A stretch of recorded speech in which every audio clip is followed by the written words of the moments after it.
Back to a very special episode of Uncover the Human. We're kind of mixing it up a little bit this week, but let's dive right into our guest here. First, we have Laurie McElroy. Welcome, Laurie. Thank you. Hi, everybody. Thanks for having me back. Welcome back. Laurie is third time's our the favorite charm. recurring guest. Yes.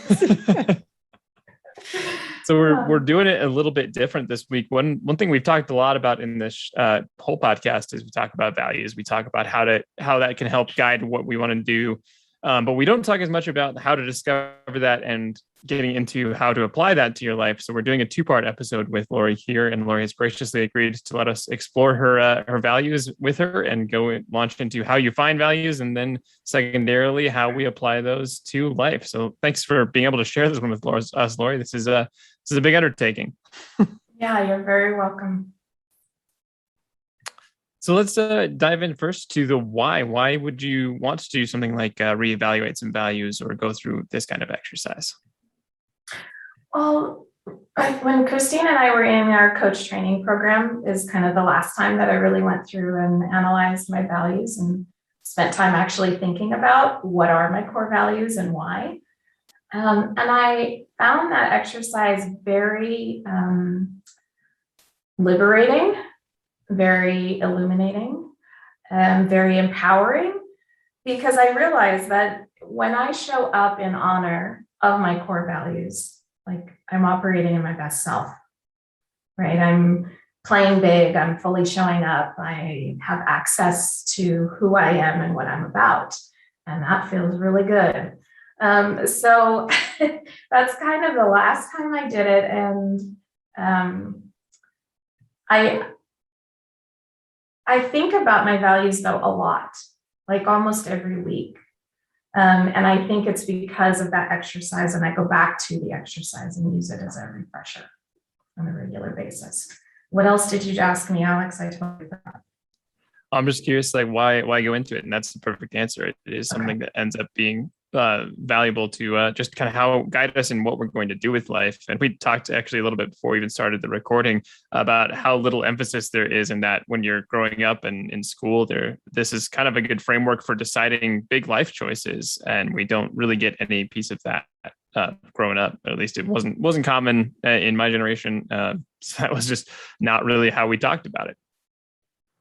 Yeah, like we talked about before we started recording, we think in terms of, well, what can I make money at? Or, Yes. What has my family been doing for generations? Or, what does my guidance counselor tell me I'd be good at based on, different courses in school, right? Subjects I was good at.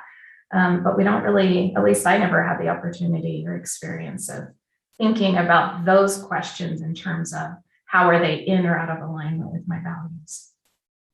I actually had an interview. It wasn't an interview. It was like a conversation with a college student. I think she's a junior or senior at CU. And she got in contact with me through a mutual consultant friend. And all her questions were really about, how do I find a company that aligns with my values? How do I discover what my values were? And I was shocked that a 20-year-old was talking about values. And I'm like, wait, don't we talk about values when we're 40 and lost in life and going through midlife crisis? I find that, yes, that's a good time to do it. I do that a lot with clients, right? Because when we start out in our professional career, maybe some of our values and the reasons why we're working are a little different than they are when we're 40, 45, and 50, right? And slowing down and having more time are more important maybe than climbing the ladder, right? And all the financial milestones that we meet. And so that is a natural time to do it. And I have a lot of clients who are in that like 22 to 26-year-old timeframe where they are starting to go, well, are the values I actually have mine, or are they things that I have from my family or from my community? Or if they grew up in with particular religious beliefs, or all of these just things that I've adopted and taken on. And I don't even know if they're my real values. So how do I find that out? I think that's a great way of putting it. There are so many that we get basically handed down to us. We have inherited values from just how we were raised, how we're what we're exposed to. it's interesting that you mentioned that, Christina, that there's a 20-year-old doing it because either they've improved the curriculum or she's just way ahead of the curve. I don't know. She's a good hire. That's for sure. Yeah. And I have also found that kids, millennials do think a lot more, at least than I did when I was like 22, about like the values alignment and am I proud of the company's mission and am I down with that? And do they do things that I believe in? I'm not sure I gave that a lot of thought, 25 years ago. We're definitely driving companies to be walking the talk a little bit more than look at our pretty values on our website and our posters, and we do the opposite. Yeah, absolutely. Yeah. So we wanted to approach kind of showing how you can get to your values, how you can get to your personal values, to kind of help separate that a little bit from all of the values you feel like you maybe should have or can come from other people. And you brought up a great point, Laurie, that it can change a little bit over time based on your life circumstances. There are some things that might feel like they run similarly year over year, but there's going to be something that changes a little bit just because of where you are in life. And so it's another good reason to kind of revisit and reevaluate these things, as well as making sure that they really feel good to you specifically, rather than something that you feel like you had to take on. And so one of the ways we wanted to start this, there's a lot of different value exercises out there, and I'd encourage people to check them out if they feel like they want to try them out themselves. But the way we're going to do this one is we'd love to start with just some stories from you, Laurie, as personal or work-oriented or not work-oriented as you'd like, of times where you really felt particularly in flow or excited about things, and just get a little idea of what was going on during those times. Yeah, the first one that comes to mind is when I worked at Target, what feels like a lifetime ago. I helped stores rebuild broken processes.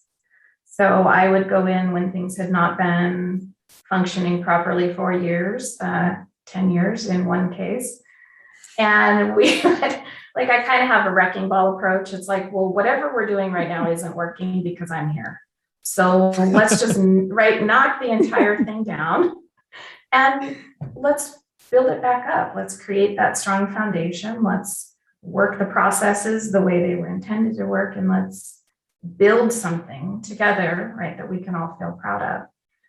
And I loved that work, mostly because the people that I had an opportunity to work with who were willing to work insane hours. I mean, roll up their sleeves and get physically, mentally, emotionally dirty with me, right?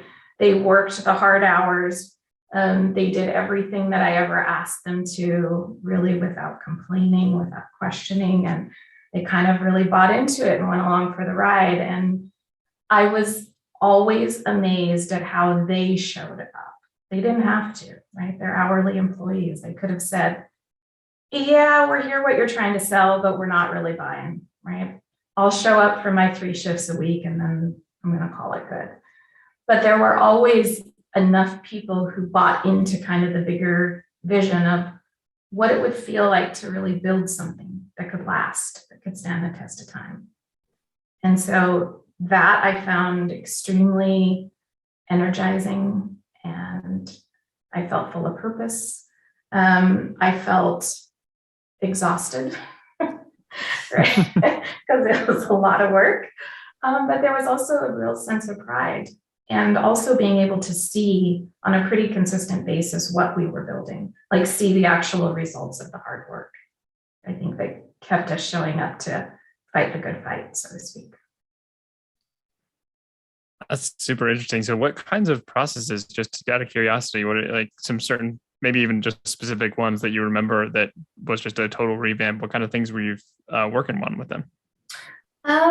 Probably the biggest change was what they call logistics, which really has to do with every piece of merchandise in the store, from the time it comes into the store to how it goes to the sales floor to where it's backstocked. That is a massive undertaking, and there are lots of people you never see, right? Because they show up at 2 or 3 in the morning to unload thousands of boxes and get them on the shelves before the store opens in the morning. And so that was probably the biggest transformation in the stores that I was a part of that process, just because it touches really every area of the store, right? Because if your shelves aren't stocked or you've got a lot of product issues, then the customer service people are going to be getting hammered daily, right? But like, why is this stuff not here? Why is your store a mess? Why aren't the, things where they're supposed to be on the sales floor, right? So it affects really every area of the store. And when things run smoothly from a logistical standpoint, it really helps everybody else just be able to show up and do their job effectively and efficiently. It sounds like both the processes and what was energizing you, it's very much around community and people working together. Yeah, absolutely. I mean, they're my family for sure, right? And they had no real reason to follow me, right? The first time I had the position of being in charge of logistics was in the store in Spokane, Washington. And I literally, this first day, just said, I've never done this before. I literally have no idea what I'm doing. But I'm pretty certain that what we've been doing isn't working. So if you're willing, let's just knock all of this down and just start literally with the basics. And if you guys have suggestions, you tell me because you've been here, right? Sorry, I don't know how I did that because I talk with my hands. Sorry, I am too excited.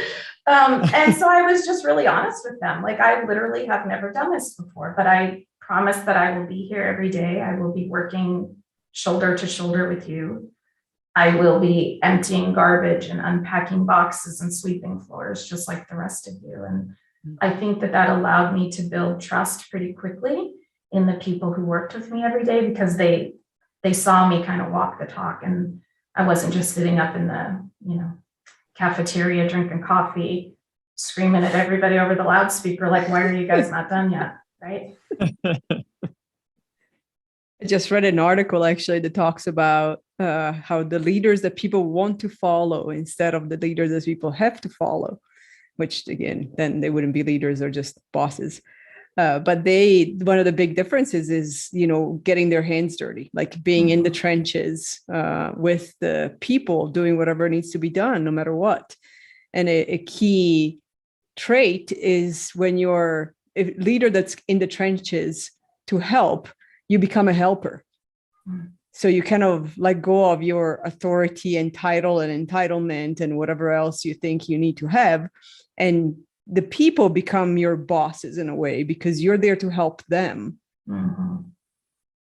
Yeah. And I think, Christina, that's an important point. And looking back, like, I think that was true of me in those situations, is that I saw my role as making their roles easier. Mm-hmm. So if that meant I was throwing freight off a truck in the morning because somebody didn't show up, then that's what I was doing.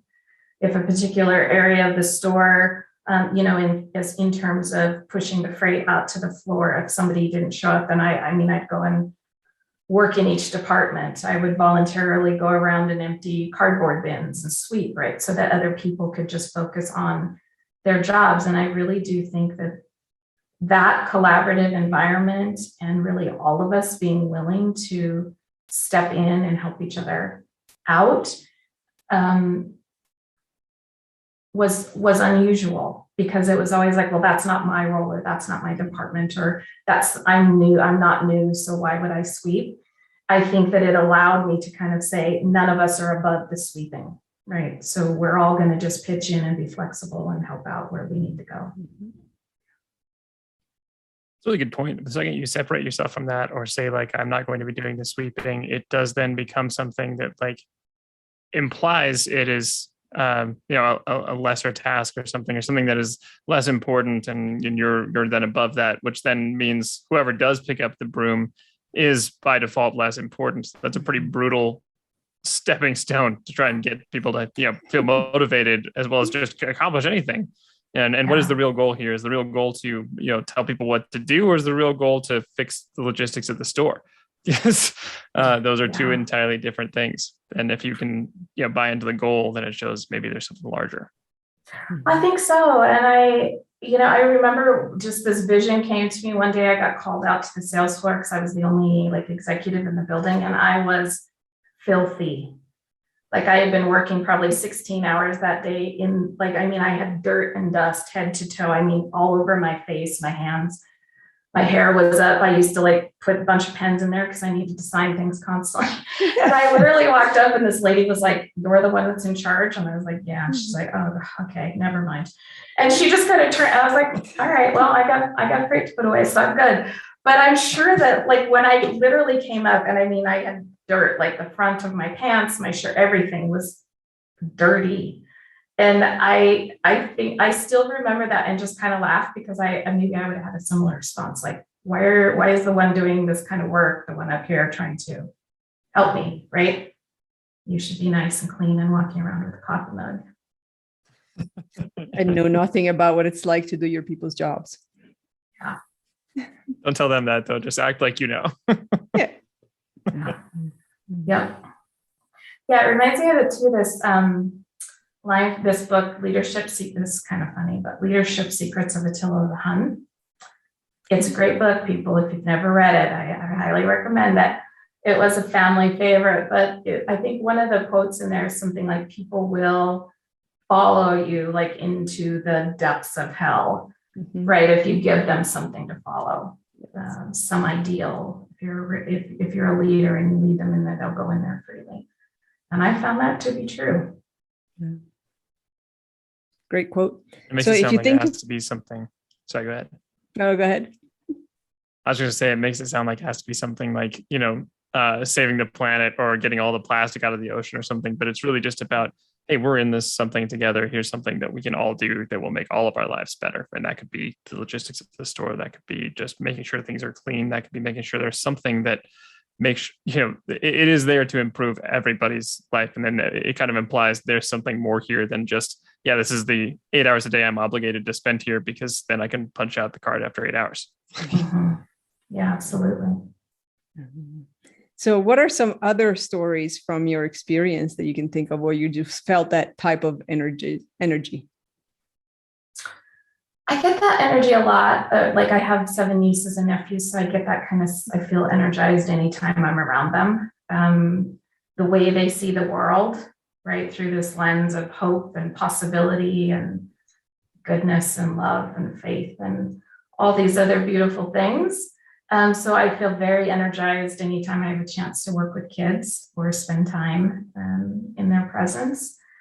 And I also feel very energized by the work I do now, right? Deciding every day to just show up and be in service of other people has been very humbling, I think, and very eye-opening and very affirming in that I feel like finally, professionally, I really am doing something that I'm meant to do.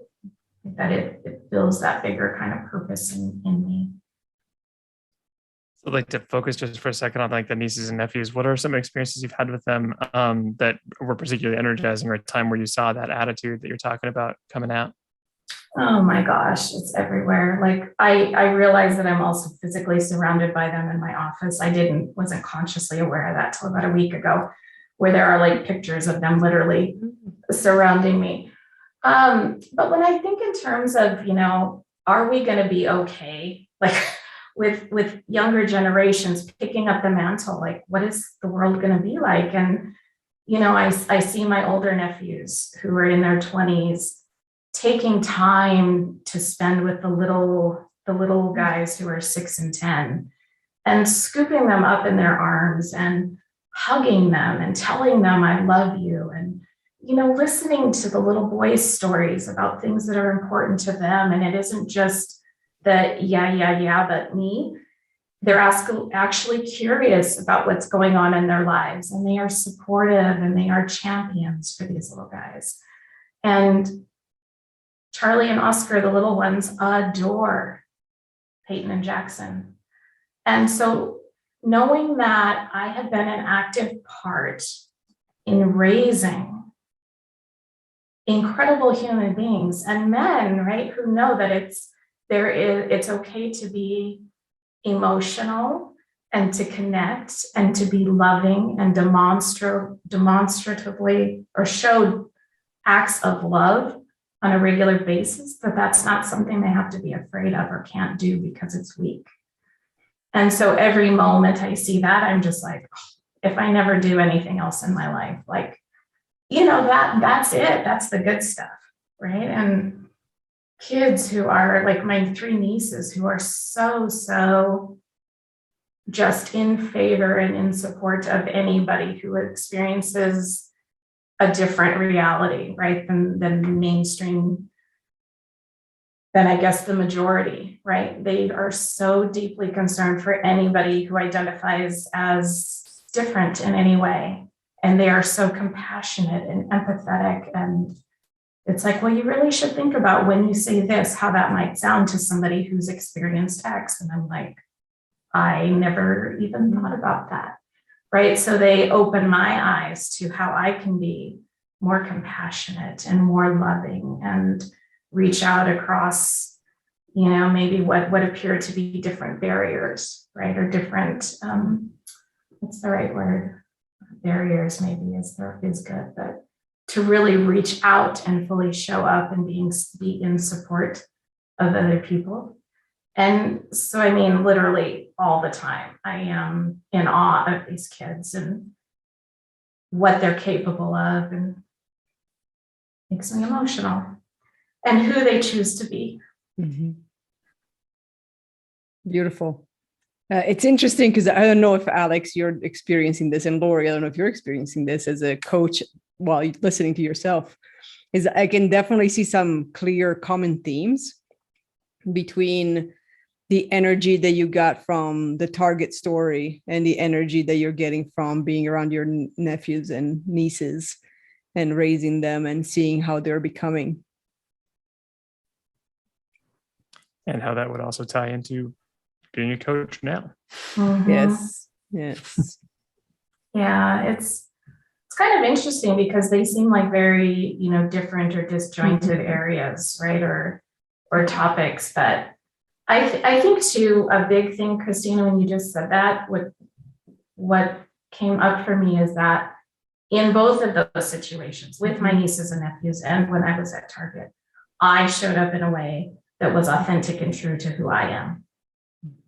Right. And so I think that for me, that is a massive component of, me living in alignment with my values. And when I choose to show up that way, or when I'm allowed to show up that way, when I feel like it's safe to show up that way, I guess I kind of love the way I show up. Right. I love how that feels. And people love it. People are drawn to it. They emulate it. They take the best parts of that and then do it themselves. Like some of the things that I heard was your nieces, especially your older ones, really being present with the younger ones and, kind of breaking down any of the walls all of like, I'm too cool to play with a 6-year-old, or I'm too cool to show emotions, which is similar theme to no matter what your ranking is, what your title is in a job is, you're not too cool to sweep the floor. You're not too cool to get dirty and get the shelves, and open up the shelves and do whatever needs to be done from a physical perspective.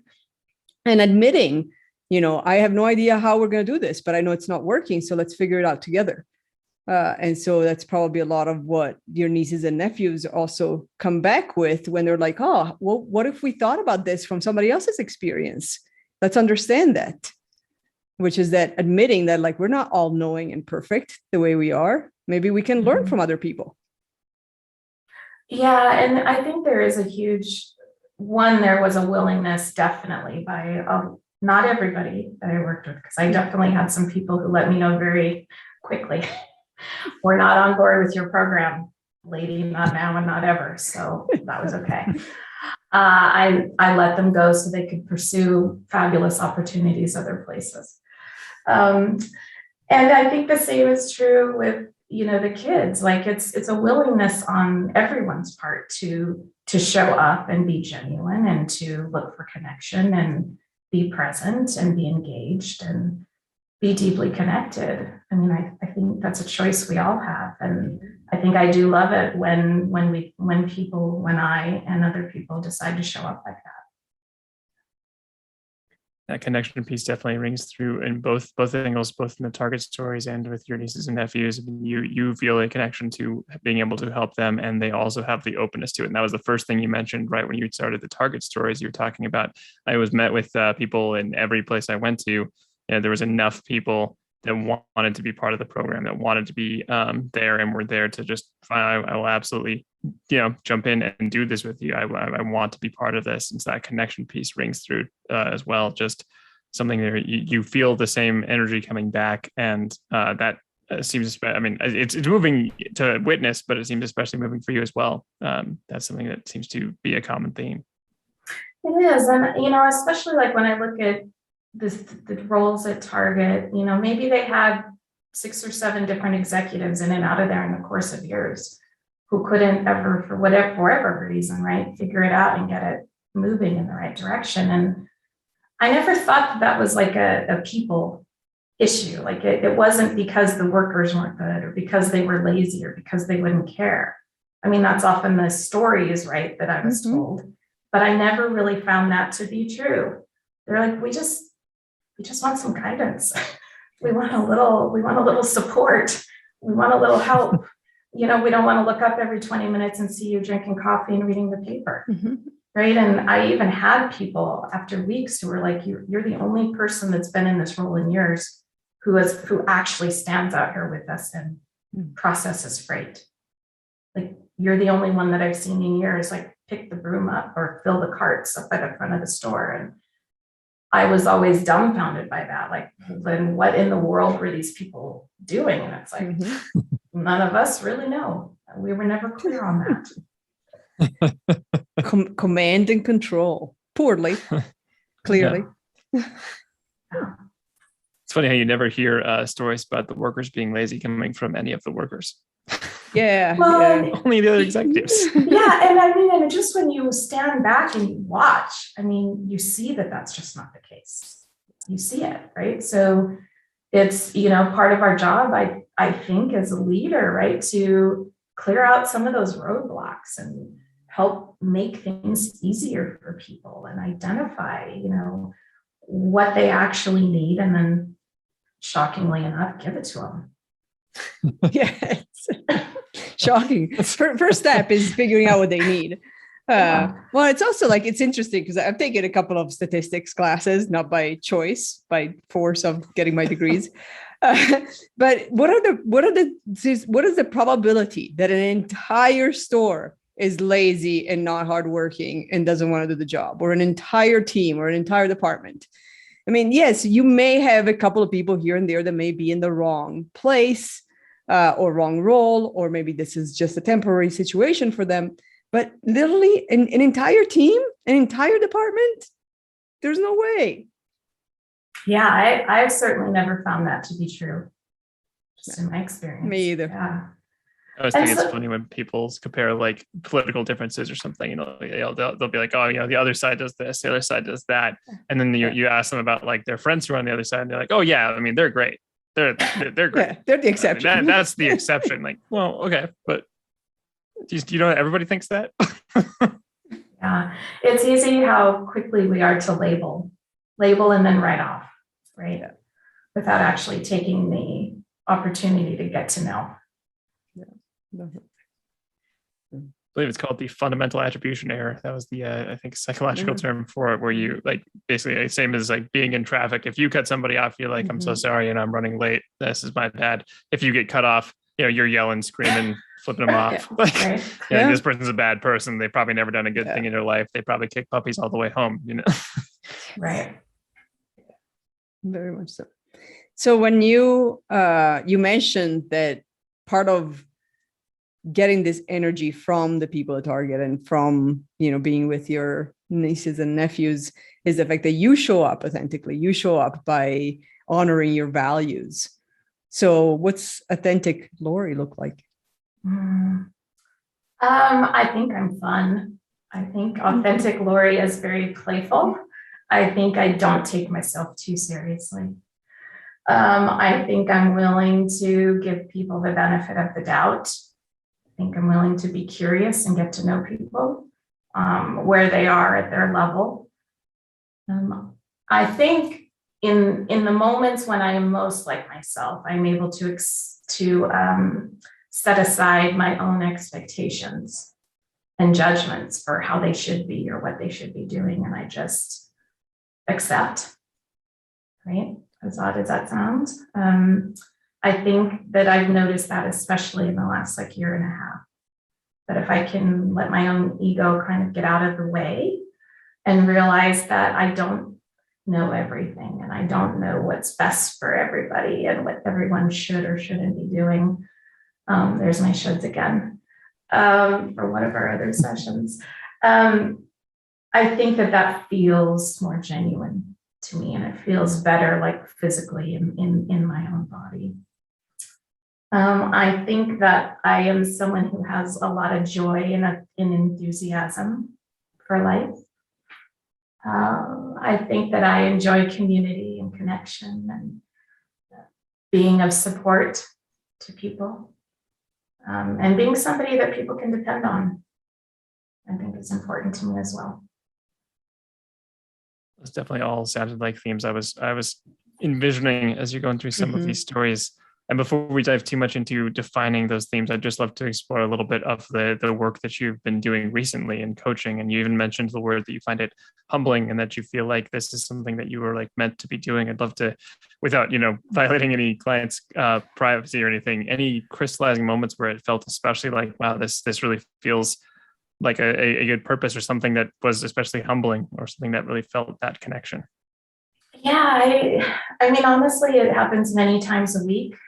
I feel grateful for that, because I know how long I personally struggled with limiting beliefs, right? And believing this inner critic who was so active and so willing to tell me all of the ways that I was failing, all of the ways that I wasn't good enough, all of the ways that I was undeserving, right, of a beautiful life. And I bought it, hook, line, and sinker, right? And I let that narrative be the only narrative. And so I know what that feels like to be in that space. And so when I have the privilege of working with people who are able to see for the first time that there is another narrative that they can feed, and there is another story that they get to create, right? They get to decide what they feed and what they listen to internally. And when I see them and I hear them say, "Oh my God, I never knew this was an option," right? I never knew that I could quiet this inner critic in my own head. And I see the impact that just in a short period of time that has had on somebody's life. It's holy shit, how amazing that I get to do this for a living, right? And that I get to witness people's growth and their honesty and their mastery and their vulnerability. I mean, that really just totally does it for me. I'm yes, this is what I want to do. This is what I want more of. This is what I want to feed. This is what I want to develop. This right here. That's what you're meant to do. Yeah, I think so. I think it's, all of us have special gifts, right? That we have. And it's how can we use those gifts in service of others? I think that's when we experience abundance, and whatever your definition of that word is, right? Mm-hmm. I certainly feel that way. That's why I love having conversations about values. I mean, this kind of passion is what is so fun to witness and get to experience, just even vicariously. We've even gotten to see you do this in action, see it with the people. Mm-hmm. It's just, this is when you're touching on something that is so core and important, and it's really fun to be a part of. It's really fun to see. So thank you so much for sharing these stories, especially. Yeah, you're very welcome. It gives life meaning. Yeah, it does. And it's interesting because I do work a lot with values with clients, right? Who are feeling maybe low levels of motivation, or they're feeling kind of stuck in their career and they don't really have a lot of control over, right, the types of things that they get assigned or the things they get to do. And so having a values discussion and helping them realize that externally, maybe nothing shifted, but internally what you are focusing on, right, that is in your control. So if you can shift from this perspective of the lack of, right, or the how I don't have control over, and you can go, well, look, growth is an important value for me. And there are still ways that I can grow as a human being, even if I've been in this position for 3 years and there isn't really nothing new coming my way. There are still things you can do to grow and develop as a human, right? It may not be in this one realm of your life, let's say professionally, but there are certainly things you can do to grow and develop. And so that is very empowering. And there's a freedom to that, right? To know that it isn't just these external factors in some cases that really shrink us and keep us confined, right, and small, that there are things we can do about that. There definitely are. So as part of our values discovery, we've told us stories and we've come up with some themes, common themes from all the stories, even though they're very varied. And so the next step, we're going to go into defining what your values are, putting words to them, and then seeing how are you living those values today? Where are you not living those values today? And how would you like to approach that gap if it's necessary to approach it and bridge it? Okay, let's do it. So a few things that really struck out. You talk a lot about, we've talked about support. That one seems like a huge one. You really like kind of getting in there and helping people find their own growth. Growth also seems like a theme for all of these. You've seen your nieces and nephews grow up. You've been a part of that growth. You've been a part of your clients' growth. You've been part of the each store that you would help with Target. You're part of every growth there. Those feel like very important. Being there, being part of planting the seed and being part of nurturing that to see it change, see something be entirely different after you've left it than before. And that one seems like a very core theme here. And one thing that I really especially liked and related to was you talked a lot about one of the things you love from your nieces and nephews is that they are especially good at identifying and creating belonging for differences and reaching across, I think you called it barriers, reaching across barriers and having that separation. That one feels like a big one too, because that one feels like something you really wanted to do in your work at Target. That's something you really liked doing as a coach. You're finding like you're pushing people outside of their own barriers. There's something, and I don't know what the right adjective word is, but that that theme strikes me in the different stories. Yeah, and I'm trying to think just of my own kind of top 10 values, what that is, because I never, I think, landed on what you just described, right? This, I don't know if it's open-mindedness. I don't know if it's, certainly could be, maybe it is open-mindedness, right? Or just openness to anything different, right? I think there's also a component of, our own self-mastery, like mixed in that, right? Our ability to be fully open and to explore our own biases, right? And be honest about what those are, what they could be, and how you approach, right? Exploring those and examining them, because it can be uncomfortable, right? Yeah, so I think there is something to that. And then the support, I think I have labeled like that one as partnership, right? Because for me, there's a level of collaboration in that, of supportiveness, of helping others, building something together, like you were saying. It's not just planting the seed, but it's doing the hard work and building it together so that you can watch it grow, right? And everybody gets to benefit from that, not just me, right? It's also a byproduct. Yeah, I think that's important. I think you're right on the money there, Alex. One thing you mentioned while you're talking about the things that you feel when you feel like you're the authentic Laurie, you mentioned like you feel like you don't take yourself as seriously. And that's something that I was reminded of when you were saying like you acknowledge your own, you like watching people acknowledge their own biases, be able to challenge those things and take on what is definitely uncomfortable, but it's especially uncomfortable if you're taking yourself incredibly seriously, because then you might have to admit there's something there you want to fix or change. And I love that distinction, because you even mentioned that in this feels true to me, is I don't feel as serious about this. Yeah. And this is the way I would describe it. There was a large portion of my life where I kept my dome like screwed on very tightly, right? And it was exhausting, right? So tiring. And I took myself so seriously, right? And it's like, holy cow, like just let that go. Have a little bit of fun, right? Be more playful, like be the way you are with the kids. Try showing up like that and just see. Because the 7 of them seem to like you quite a bit, right? They seem to accept you the way that you are. So maybe somebody else will. Maybe others will, that energy will appeal to them and they'll be like, hey, this is a safe place that I can come and be curious and explore, right? So literally learning to like unscrew like just this like weight or this heaviness that I put on top of myself by thinking I had to be so serious, or I had to look so professional, or I had to do it a certain way. It's like, why are you boxing yourself in all the time and then feeling cramped by the box, right? That I stuck on my, does that make sense?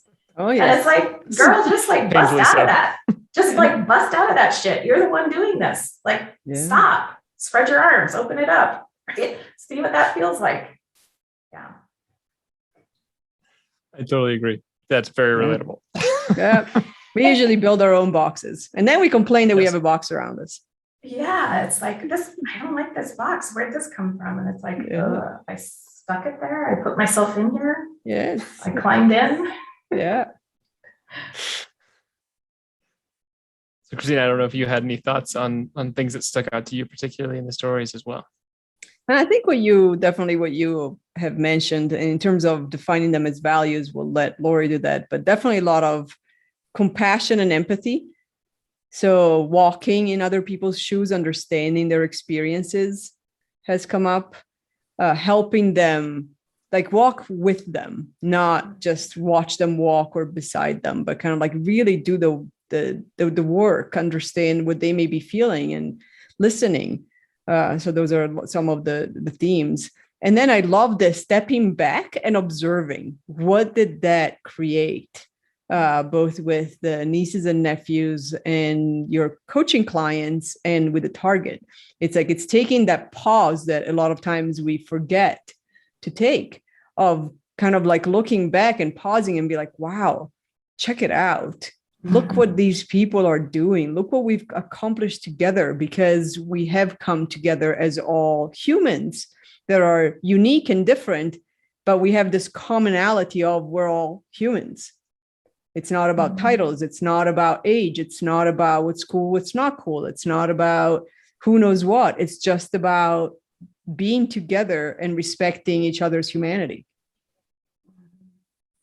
Yeah, that feels accurate to me, Christina. And it's just making me recall a couple moments, especially at Target, right? Where sometimes it was hard to be able to stay in the present because there were so many things to do, right? And it was lofty, right? These things we had to do, they were big, and they took a lot of time and a lot of effort. And I remember one time in particular, I had actually been gone for a month. My cousin got married in France, and I took a month and went over there. And when I came back, the first morning I was back, one of my team leads on the overhead was like, okay, everybody, and let's show Laurie what we did without her while she was gone. And I was like, oh my God, my heart was like swelled up so big. And I was like, I felt like a proud parent, right? When your baby takes the first step. And I was just like, oh my God, yes, like this is probably not good for my own long-term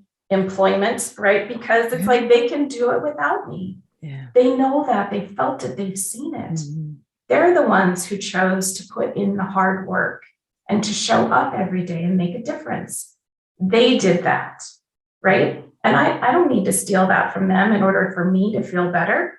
Like, I'm going to just feast on what this feels like, being proud of them and seeing them empowered and carrying the change in the conversation, right? Like when I would start out in a store, it was like, this is hopeless and she's nuts and, you know, she'll be gone in 2 months. I mean, she's nuts was probably the nicest thing I heard. You know, and she'll be gone in a few months. We don't have to listen. It doesn't matter, blah, blah, blah, right? Very stuck in this low energy levels.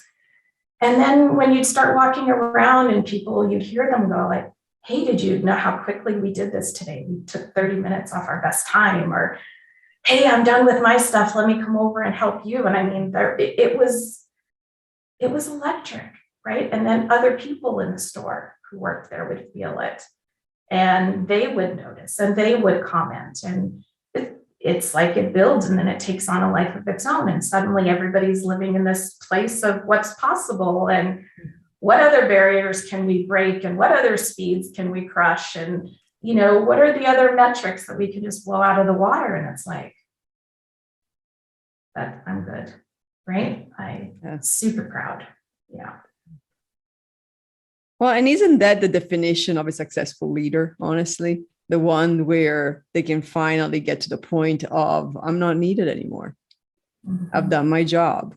Like a leader that's needed, that's constantly needed, is a leader that's not letting go. It's not letting the people grow and become who they truly can become.